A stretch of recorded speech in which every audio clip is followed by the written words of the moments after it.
The sensor alarm woke junior technician Voss from his half-sleep at the monitoring station. His 4 eyes snapped open as the display flashed red. For a moment he thought it was a malfunction. Nothing ever happened on Border Watch. The Valoran Empire had ruled the galaxy for 3,000 cycles.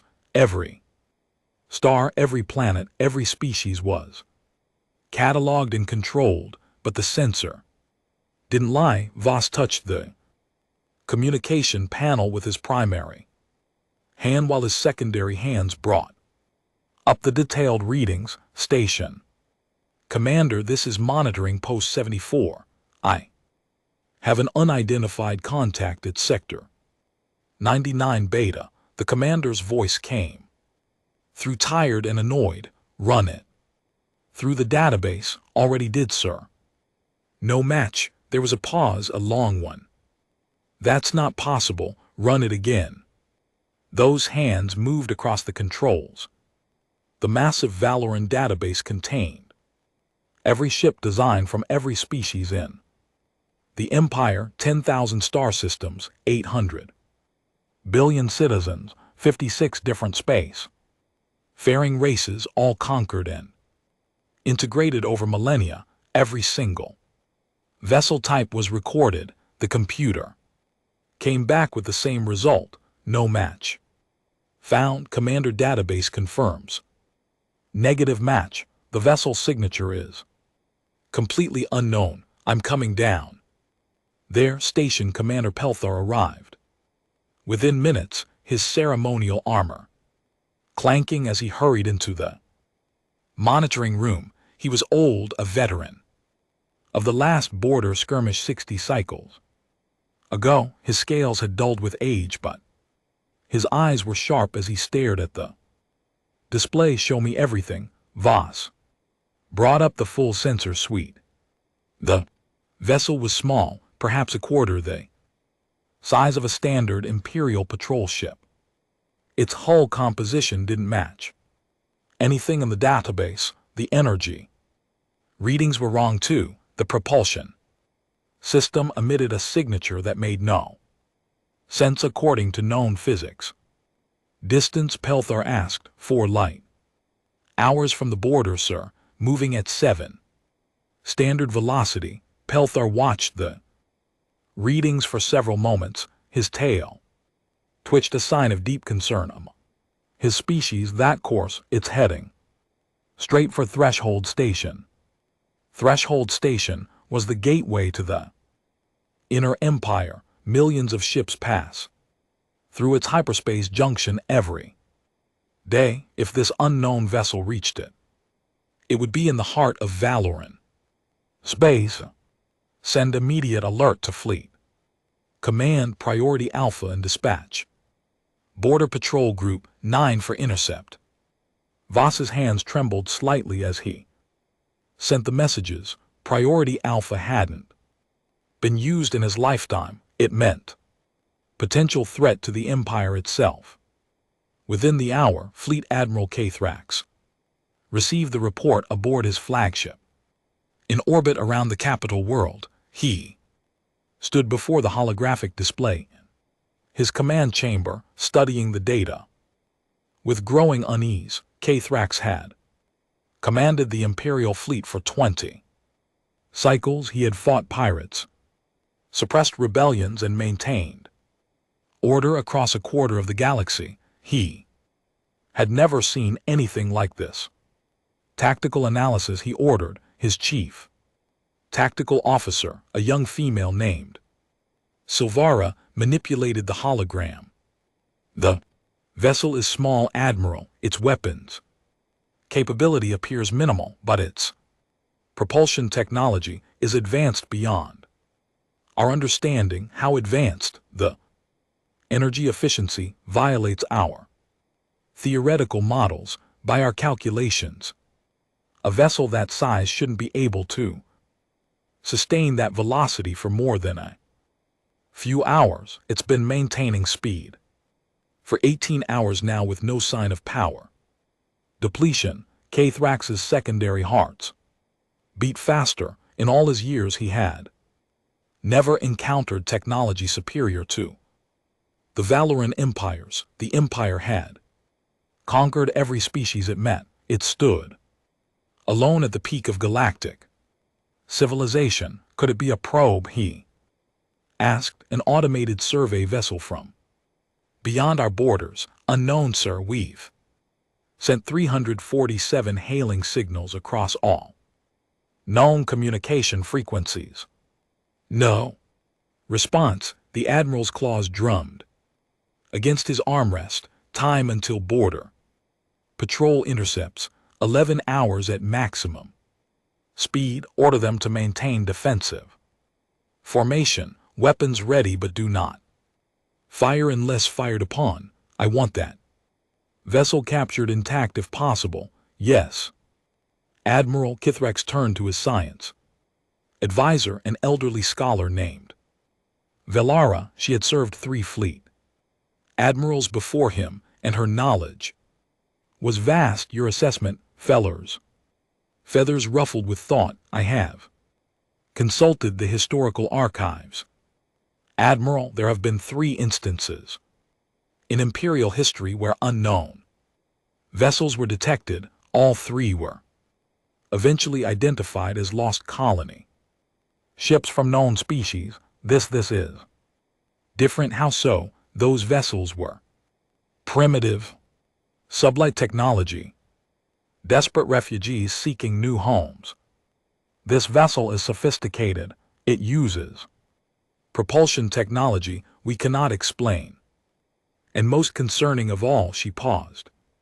It appeared exactly at the edge of our sensor range, as if it knew where that range ended. The implication hung in the air. This wasn't a random encounter.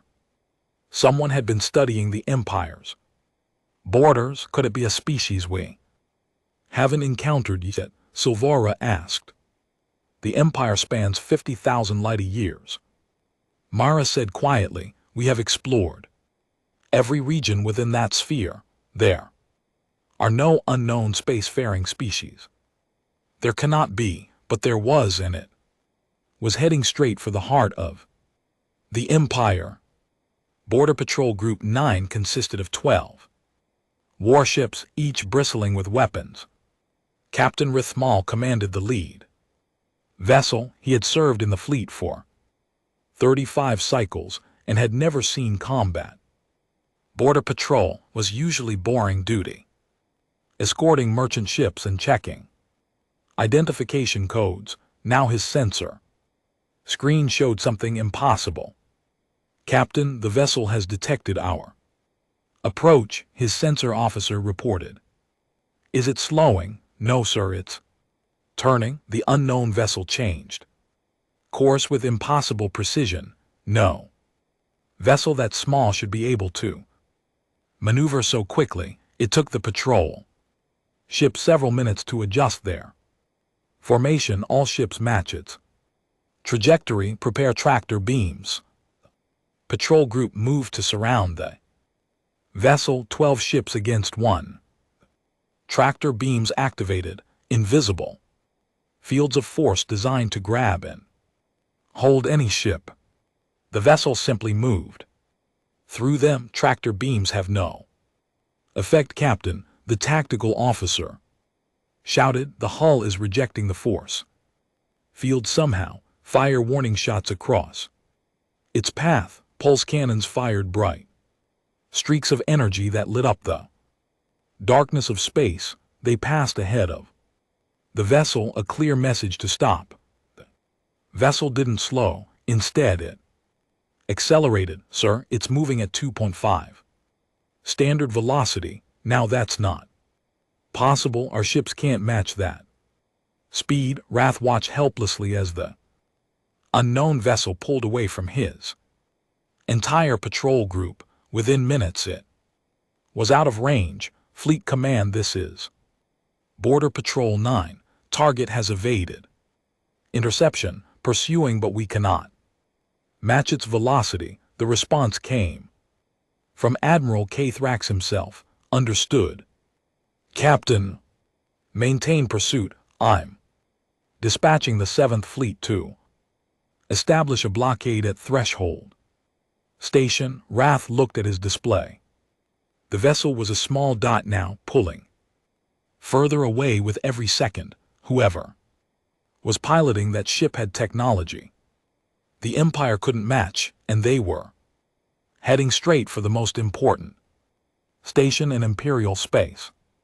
Back on the flagship, Admiral Keith stood before the High Council's holographic projection. The 7 Council members looked down at him from their towering images, their faces grave. Admiral explained how a single unknown vessel has penetrated our borders and evaded our patrol ships. Council leader Marex demanded, the vessel possesses technology superior to our own, Counselor. Its propulsion system alone exceeds our theoretical capabilities by a factor of 3. That is impossible. The Valoran Empire is the pinnacle of galactic civilization. Yes, Counselor, that is what we believed. The council members looked at each other. 3,000 cycles of unchallenged dominance had made them comfortable. Now that comfort was cracking, what do you recommend, Admiral? Another counselor asked. Keith took a breath. We prepare for first contact with a species that may be our equal or our superior. The words felt like poison in his mouth, but they were true. Somewhere in the darkness of space, the small vessel continued its journey, silent and unstoppable, and inside it 3 humans sat calmly, watching the Empire scrambled to respond to something they had never imagined. A visitor from outside their carefully controlled galaxy. The emergency session of the High Council had been going for 6 hours. Admiral Keith stood at the center of the circular chamber while holographic displays showed the vessel's progress through Imperial space. The 7 Council members sat on elevated platforms around him, their faces illuminated by the blue glow of the data feeds. It has ignored every attempt at communication. Kathrax reported, we have tried all known languages, all known mathematical sequences, even basic light pattern signals, nothing. Council leader Marex leaned forward. His aged face was tight with frustration, and our attempts to intercept failed. The vessel is simply too fast. It evades our ships with minimal course corrections, and Kathrax hesitated. It appears to be scanning our facilities as it passes. Scanning our shields should prevent that. They don't work against whatever technology this vessel uses. 3 hours ago, it passed within sensor range of Defense Platform 72. Our records show the vessel's scanning beam penetrated 6 levels of military-grade shielding. Murmur went through the Council. Defense Platform 72 housed classified weapons. Research. If this unknown vessel could see through their best defenses, then nowhere in the Empire was truly secure. Counselor spoke up. She was the youngest council member, only 80 cycles old. Perhaps we are approaching this wrong.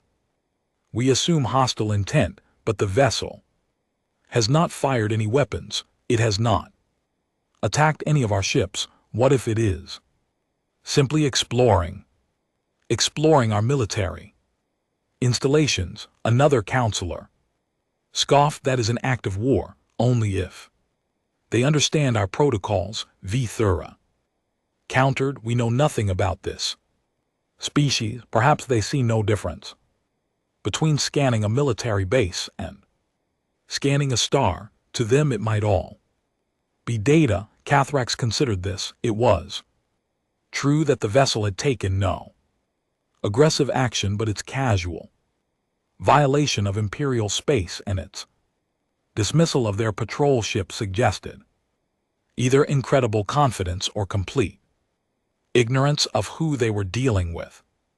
Neither possibility was comforting. "Admiral, what is the vessel's current heading?" Morix asked. Keith pulled up the projection. "It changed course 2 hours ago. It's now moving toward Threshold Gate." The chamber fell silent. Threshold Gate was the single most important location in the Inner Empire. It was a massive hyperspace junction, a natural phenomenon that allowed ships to jump between distant parts of Imperial space in hours rather than weeks. 15 billion people lived in the systems connected to that gate. 70% of Imperial trade flowed through it. If that vessel reached the gate, it would have access to the heart of the Empire. "Assemble the 7th Fleet at the gate," Mordax ordered. 300 ships, Dreadnought class vessel. "We will present a show of force that cannot be ignored." "And if it ignores it anyway?" Velara asked quietly. No one had an answer. In the science division aboard the flagship, Velara studied the sensor data with growing fascination. She had been a scientist for 60 cycles, specializing in xenotechnology. She had examined the ships and tools of 56 different species. She had never seen anything like this. "The hull material is impossible," she muttered to herself. Her assistant, a young technician named Paul, looked up from his console.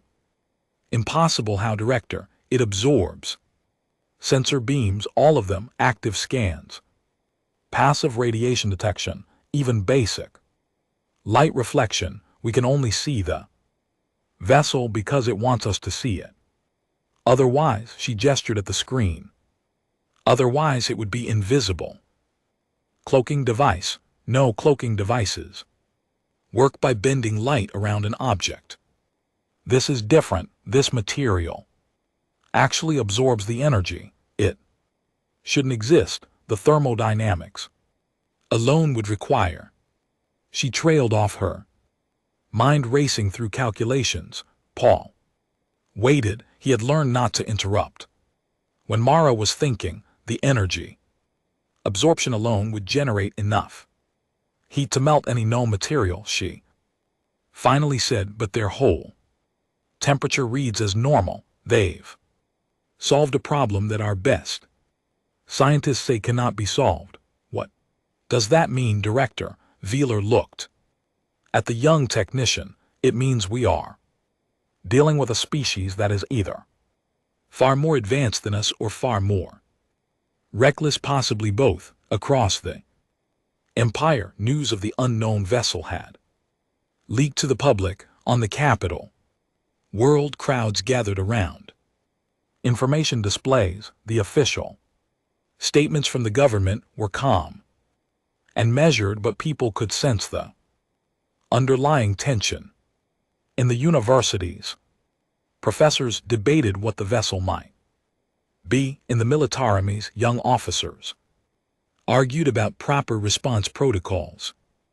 In the merchant districts, traders worried about disruption to commerce. The Valorian Empire had not faced a true external challenge in 1,000 cycles. The younger generations had grown up believing imperial superiority was a natural law of the universe. Now that certainty was crumbling. On the bridge of a merchant vessel near Threshold Gate, Captain Tilmoa watched as warships assembled. She had been hauling cargo through this gate for 20 cycles. She had never seen more than a dozen patrol ships at once. Now there were hundreds. Dreadnoughts hung in space like sleeping giants, their weapons arrays ready. Cruisers and destroyers filled the gaps between them. Fighter wings patrolled in complex patterns. The entire 7th Fleet had formed a wall of military might around the gate.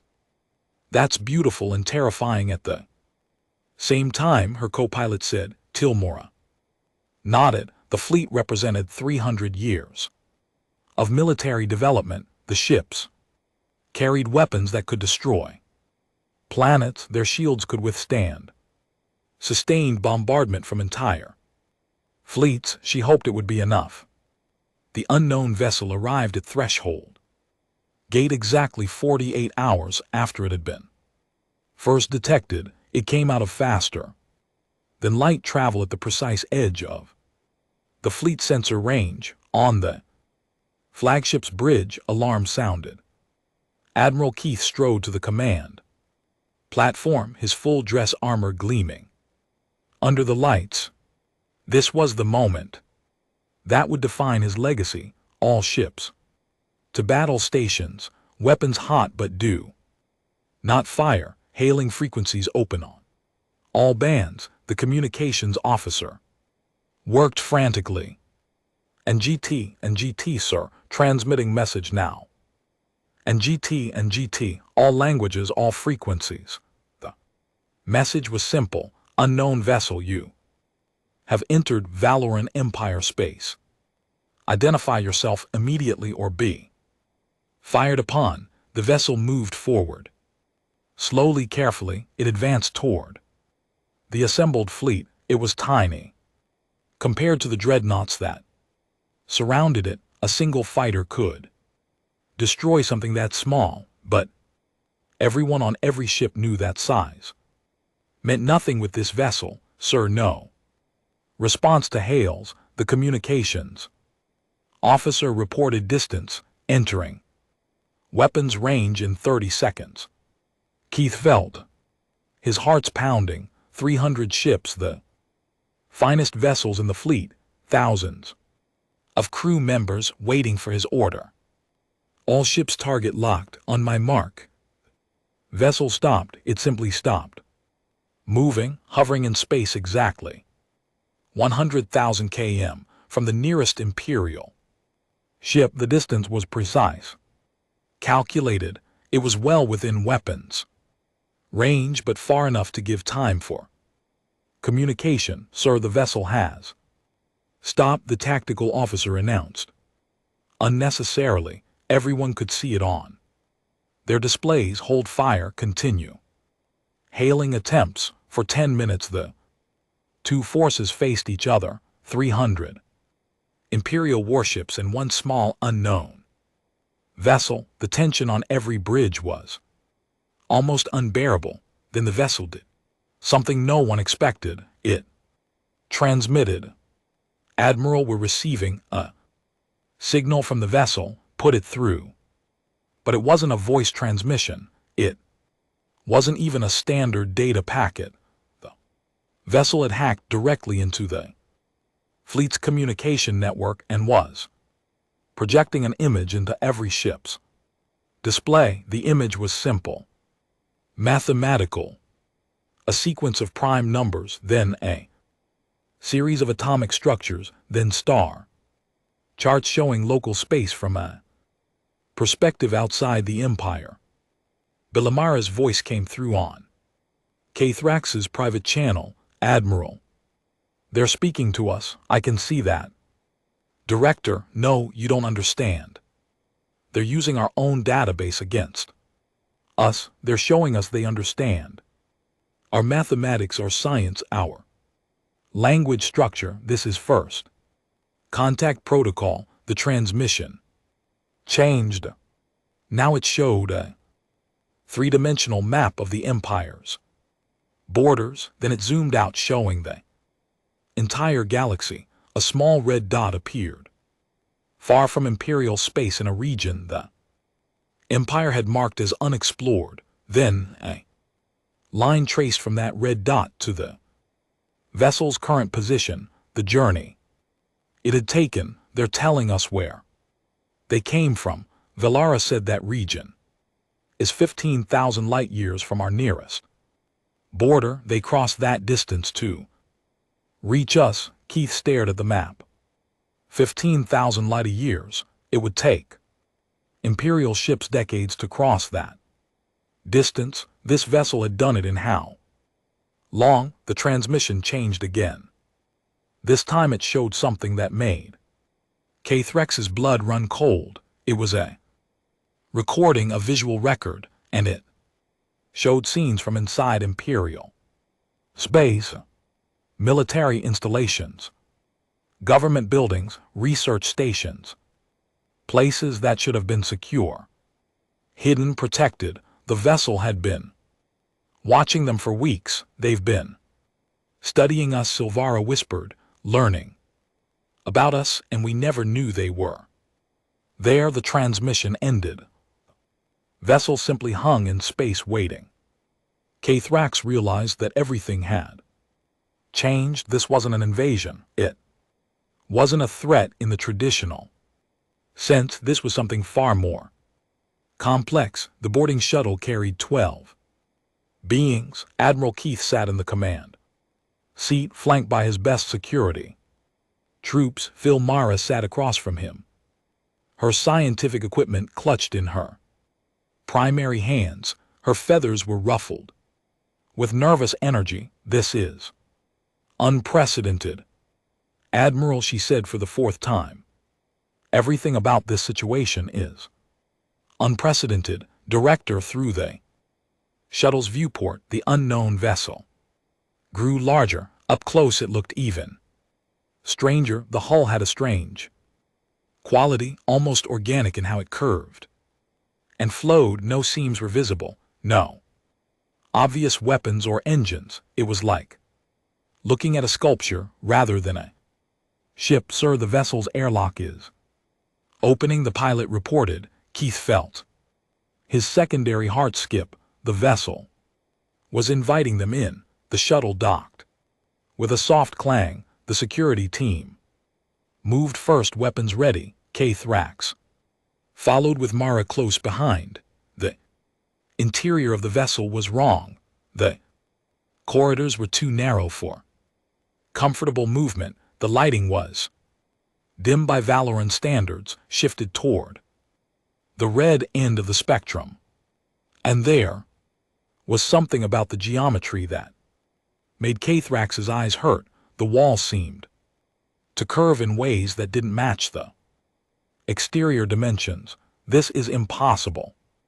Architecture, Vila whispered. The interior space is larger than the exterior volume. Director, that violates basic physics. I know, but look at your scanner. We've walked 50 m, but the exterior hull is only 30 m long. The security team leader, Commander ZTH, held up his hand. Sir, movement ahead. 3 signatures. They're waiting for us. The corridor opened into a chamber, and there, standing calmly in the center, were 3 beings unlike any Kathrax had ever seen. They were bipedal, but that was where the similarity to known species ended. They had only 2 arms, 2 legs, a single head with 2 forward-facing eyes. Their skin was smooth and varied in color, one dark brown, one pale pink, one somewhere in between. They wore simple clothing in blue and gray, but what struck Kathrax most was their posture. They stood relaxed, almost casual, no defensive stance, no visible weapons. They looked at the heavily armed Valorian security team with what could only be described as curiosity. One of them, the female with brown skin, stepped forward. She raised one hand, palm out, in what Kathrax recognized as a universal gesture of peace. Then she spoke in perfect Valoran. Welcome aboard the CSS Wanderer. I am Captain Sarah Chen of the Human Exploration Corps. These are my crew members, Dr. James Akinquo and Lieutenant Yuki Tanaka. We've been hoping to meet you. The Valoran stood in stunned silence. The being, the human, had spoken their language flawlessly. Every tonal inflection was correct. Every grammatical structure was perfect. How? Kathrax began. We've been listening to your communication broadcast for the past 72 Ours, Captain Chen said. She smiled, showing white teeth. Your language is quite logical once you understand the underlying structure. We had AI assistance, of course, but the basics were straightforward. Bill Mara stepped forward, her scientific curiosity overcoming her caution. You learned our language in 3 days approximately. The human called Dr. Okonkwo said he was tall with dark skin and kind eyes. We've had practice with rapid language acquisition. When you travel as far as we do, you develop efficient methods. Lieutenant Tanaka, shorter with straight black hair, gestured to seats that rose smoothly from the floor. Please sit. We have much to discuss. Kathrax's security team looked uncertain, but he nodded. They sat, though the chairs were sized wrong for valor and physiology. The humans remained standing, which put them at eye level with the seated admiral. Smart, Kathrax thought. They understand power dynamics. You have questions, Captain?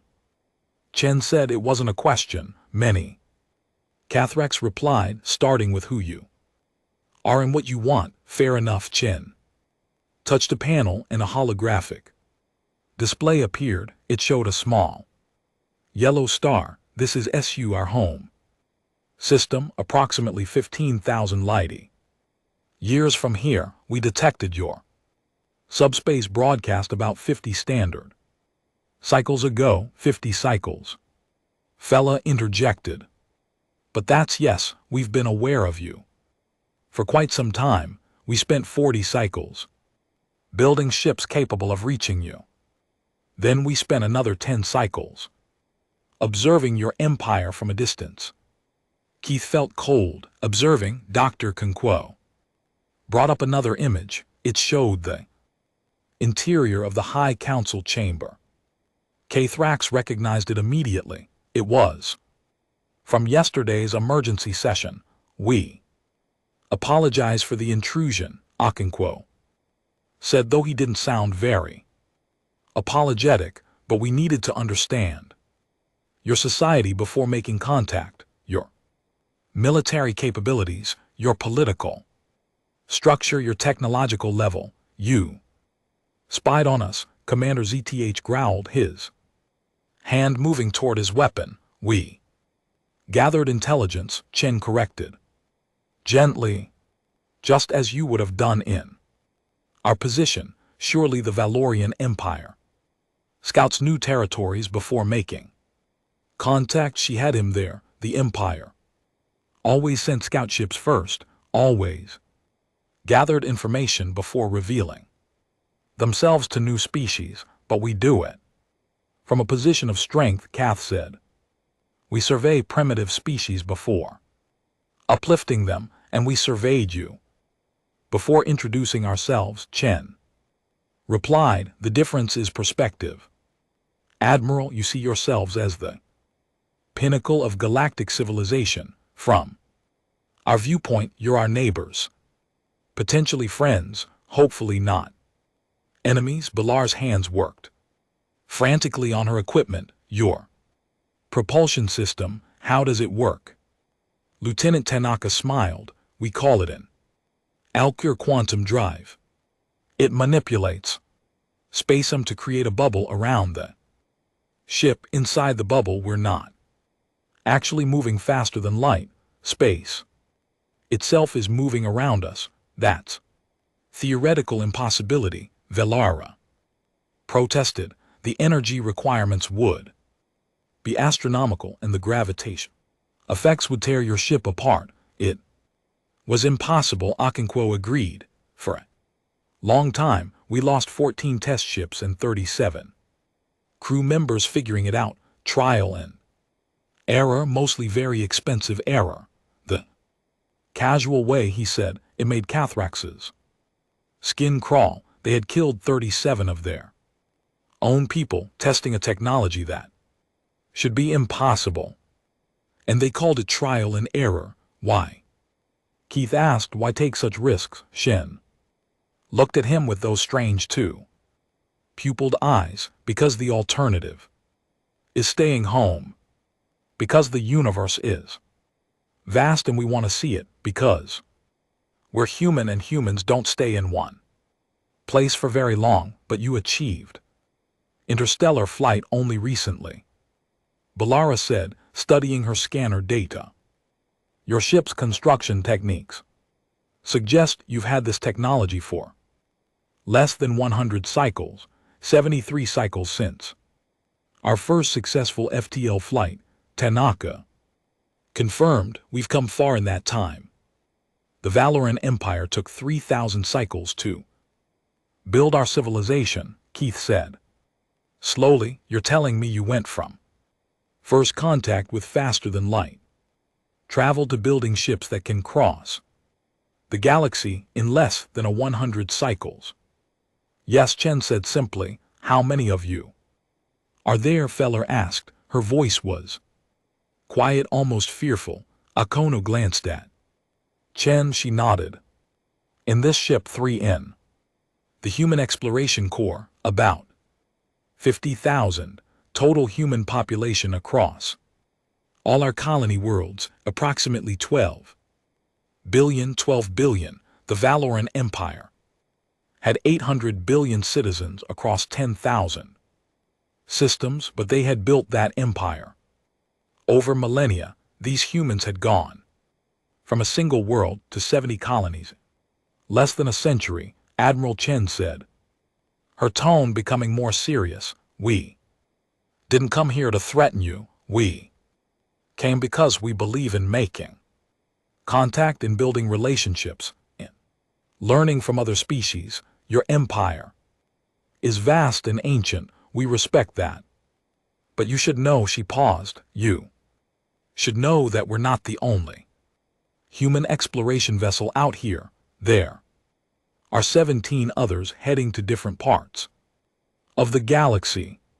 Some of them will encounter other civilizations, other empires. This galaxy is large enough for all of us. Thrax understood the message. Beneath the words, the humans were expanding not through conquest like the Empire had done, but through exploration and colonization, and they were doing it at a speed that made imperial expansion look glacial. What do you want from us? He asked. Cultural exchange, scientific cooperation, trade perhaps, if our economies are compatible, and most importantly, Chen smiled again. We'd like you to visit Earth, our home world, see where we come from, understand who we are. We've learned about you. Now let us show you who we are. She touched the panel again. String of coordinates appeared. These are the navigation coordinates for Sol system. Bring ambassadors, bring scientists, bring whoever you think should see what humanity is building. We promise you safe passage. Keith looked at the coordinates. They represented a journey of months, even with Imperial FTL technology, a journey into the unknown to meet a species that had casually bypassed all of the Empire's defenses. Commander ZTH leaned close. Sir, this could be a trap. It could be, Thrax agreed quietly, then louder to the humans. And if we refuse your invitation, Chen's expression didn't change. Then we'll be disappointed, but we'll respect your decision. We're explorers, Admiral, not conquerors. If the Valoran Empire wishes to isolate itself, that's your choice, but other humans will keep exploring. Tanaka added, keep expanding, keep meeting new species with or without Valoran involvement. The High Council chamber had never been so divided. Admiral Keithra stood in the center, having delivered his full report on the encounter with the humans. Now the 7 council members argued among themselves, their voices echoing off the ancient stone walls. This is an existential threat to the Empire. Council leader Morex shouted, he had abandoned all pretense of calm leadership, a species that can cross 15,000 light-years in less than a century, that can infiltrate our most secure facilities undetected. We must act now before they become unstoppable. Act how, Counselor Veeler. Counter, destroy their ship. They've already told us there are 17 other vessels exploring the galaxy. We would only prove ourselves hostile. Then we find their home world and neutralize the threat at its source. General Korormach said. He was the military liaison to the Council, a scarred veteran of countless campaigns, a preemptive strike while they're still vulnerable. Velara, attending the Council as scientific advisor, stepped forward with respect. General, they may not be vulnerable. We know nothing about their defensive capabilities, and if we attack, we turn a potential ally into a definite enemy. Ally Morix laughed bitterly. They are predators, Director, advanced predators, who smile while they study our weaknesses. In 3 generations they will have more worlds than we do. In 5 they will surpass us entirely. Only if we stand still, Belarus said quietly. When was the last time the Empire innovated? When was the last time we took a risk on new technology? We've been ruling the same systems, using the same ships, following the same protocols. For 1,000 cycles, we've become stagnant. We've become stable. Cormac corrected. The Empire has perfected governance. We don't need innovation. We need order. The argument continued for hours. Admiral Kathrax listened, understanding that the Empire was fracturing before his eyes. The Council had split into 2 clear factions, those who saw the humans as a threat to be eliminated, and those who saw them as a mirror reflecting the Empire's own stagnation. Finally, Counselor Vila addressed Kathrax directly. Admiral, you spoke with these humans face to face. What is your assessment? Kathrax chose his words carefully. They are not like any species we have encountered. They are confident without being arrogant, advanced without being condescending. And he paused. They genuinely seem interested in peaceful contact, but make no mistake, they are expanding rapidly. They will fill the galaxy whether we engage with them or not. Then we have no choice. Max said grimly. We must prepare for war. Orthara said. We accept their invitation. Send a delegation to their home world. Learn from them as they learn from us. The Admiral is correct. They will expand regardless. Better to be their friends than their enemies. The Council voted, 3 for war, 3 for peace. Mordex held the deciding vote. The old Council leader sat in silence for a long moment, his face troubled. Finally he spoke. Admiral Kathrax, you will lead a diplomatic mission to the human home world. Take whatever ships and personnel you deem necessary. Learn everything you can about these humans, their technology, their society, their weaknesses, and when you return, we will make our final decision. It wasn't peace, but it wasn't war. It was a delay, a chance to gather information. Kathrax nodded his acceptance. However, Morax continued his voice hard. General Kormarmak will begin preparations for military action if your mission fails or if you discover the humans are indeed a threat. The Empire will be ready. Keithax understood. He was being sent to determine whether humanity would be a friend or a target. 3 weeks later, a small fleet of 5 Imperial ships arrived at the coordinates the humans had provided. Admiral Kathak stood on the bridge of his flagship staring at the yellow star. Ahead saw the human home world. Orbited that star. Sir, we're being hailed. Communications officer reported. It's in Valoran, put it through. Human face appeared on the screen. Male. Young with brown skin and a warm smile. Welcome to Sol System, Admiral Thrax. This is Sol Traffic Control. We've been expecting you. Please maintain your current heading. An escort will meet you shortly. The screen went dark. Fella, who had insisted on joining the mission, looked at Thrax with wide eyes. They have traffic control for their entire star system. How much ship movement do they have? They got their answer soon enough. As the Imperial fleet moved deeper into the system, their sensors picked up thousands of signals, ships, stations, habitats. The system was alive with activity. Director, I'm reading over 10,000 distinct vessels in this system alone, the sensor officer reported. Cargo haulers, passenger liners, mining ships, research vessels, and military craft. How many military vessels? Keith asked. At least 500 in immediate range, possibly more beyond sensor range. 500 warships in a single star system, and this was just their home world.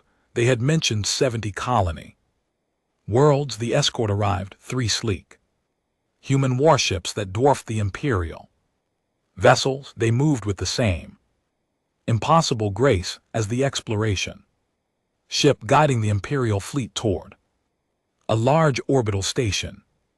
Admiral, that station, Velara's voice was odd. It's rotating to generate artificial gravity, but the scale it must house millions of people. Through the viewport, Thrax could see Earth, blue and green world covered in oceans and continents. Clouds swirled in white patterns. Light sparkled across the night side, showing massive cities home to 12 billion humans. The station docking procedure was smooth and professional. When Thrax and his delegation disembarked, they were met by Captain Chen and a group of human officials. Admiral, welcome to Unity Station. Chen gestured broadly. If you'll follow me, we've prepared accommodations for you and your crew. Tomorrow we'll take you down to Earth itself. As they walked through the station, Thrax couldn't help but notice the controlled chaos around them.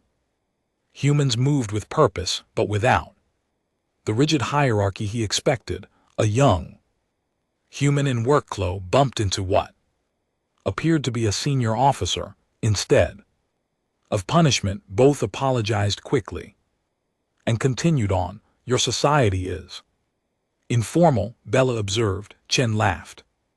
We have structure, but we prefer flexibility. Rigid hierarchies can slow down innovation. We found that diverse perspectives and open communication lead to better solutions. They passed a viewing window. Below, Thrax could see dozens of ships in various stages of construction. Your shipyards, he said. One of 12 in this system alone. Chen confirmed. We build approximately 50 new vessels every standard cycle. Exploration ships mostly, but also colony transports and defense platforms. 50 ships per cycle. The Empire built perhaps 20 across all its shipyards.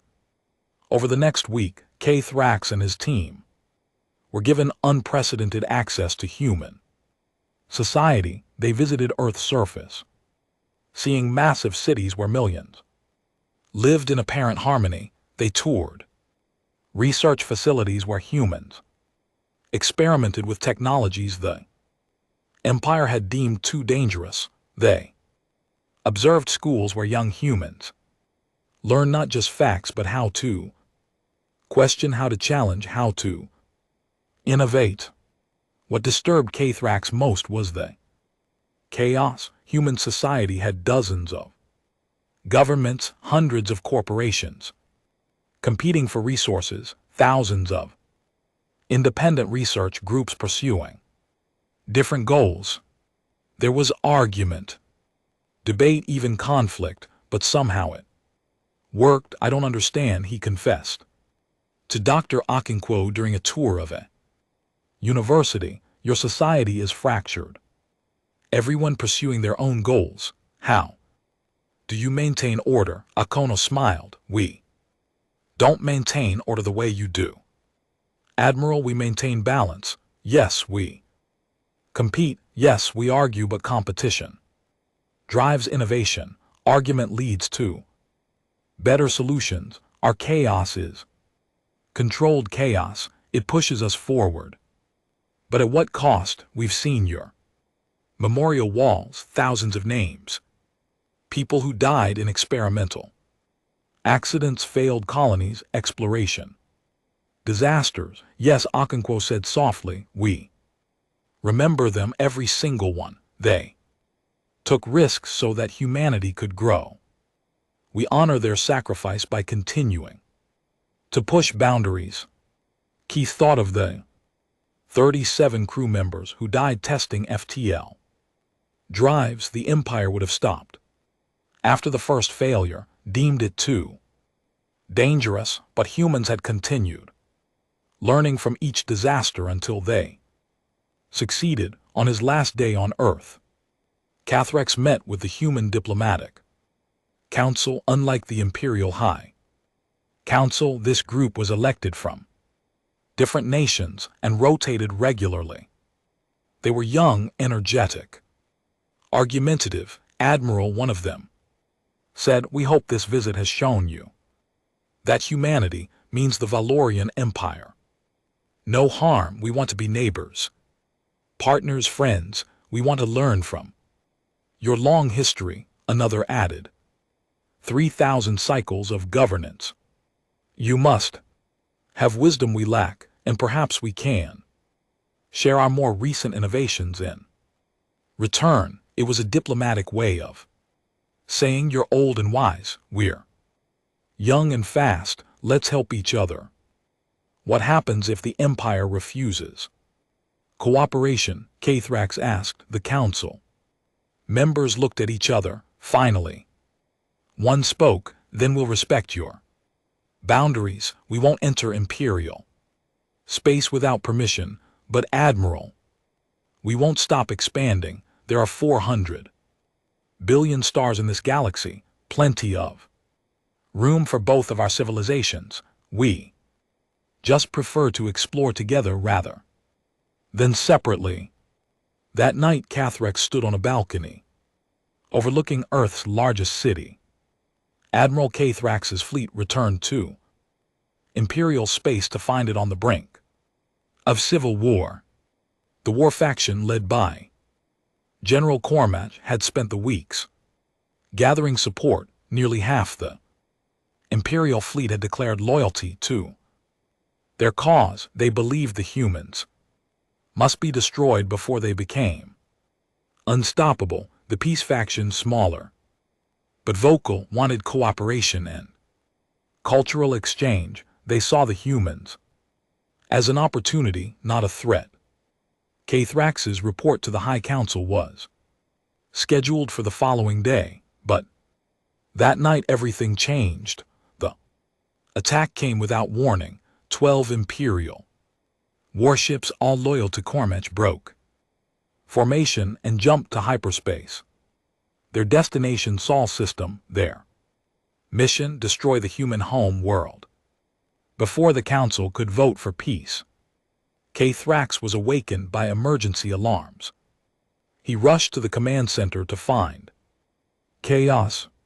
Counselor Veltura was already there, her face pale. They've gone rogue, she said. Cormac sent them 2 hours ago. They'll reach Sol in 6 hours. Contact the humans. Warn them.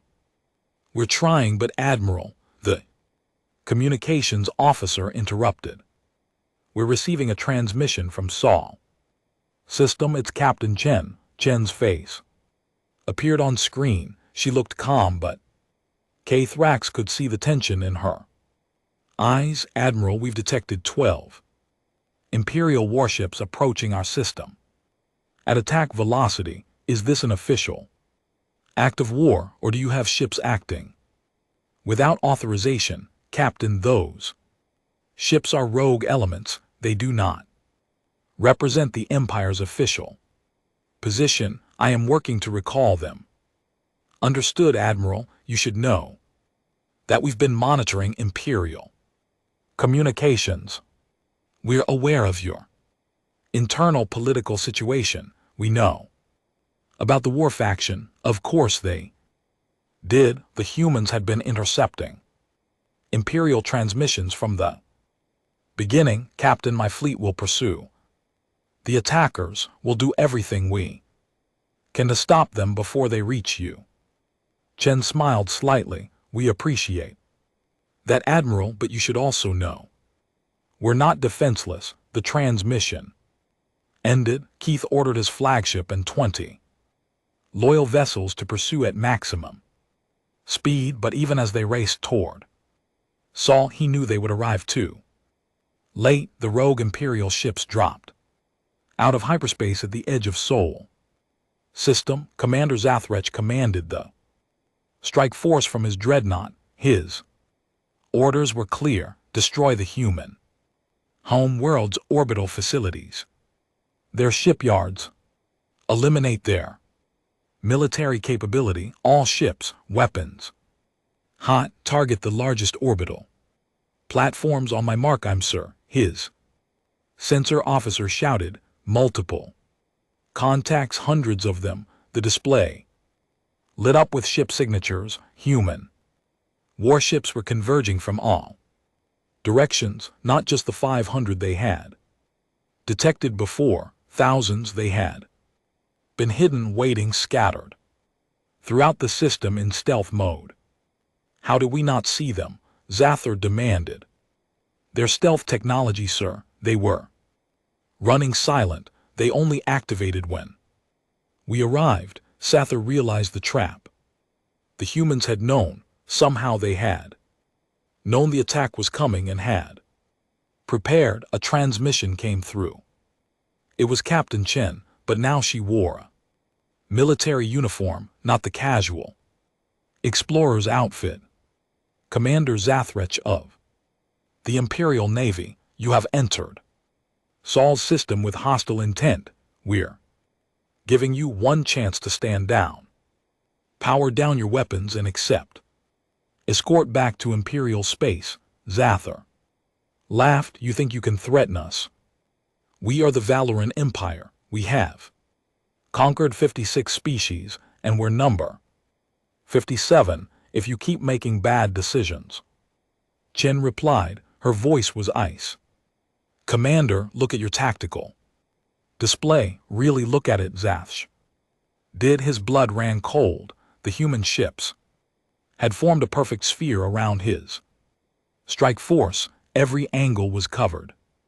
Every escape route was blocked, and the weapon signatures his sensors were picking up were far more advanced than expected. Last chance, Commander. Stand down. Pride and training weared with survival instinct.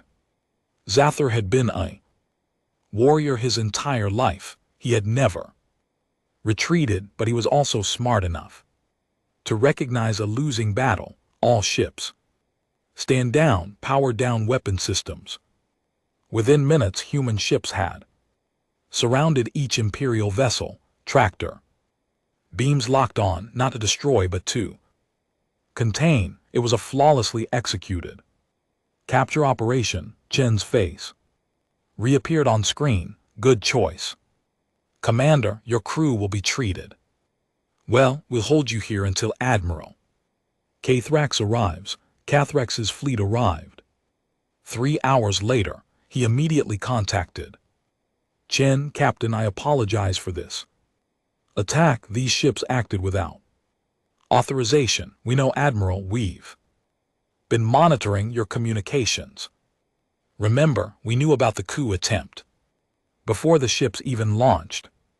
Then why didn't you destroy them? Chen's expression softened. Because we're not at war, Admiral. Your empire is going through internal conflict. These crews were following orders they believed were legitimate. We're not going to kill people for being caught in the middle of your political crisis. Cathrax felt something he rarely experienced: shame.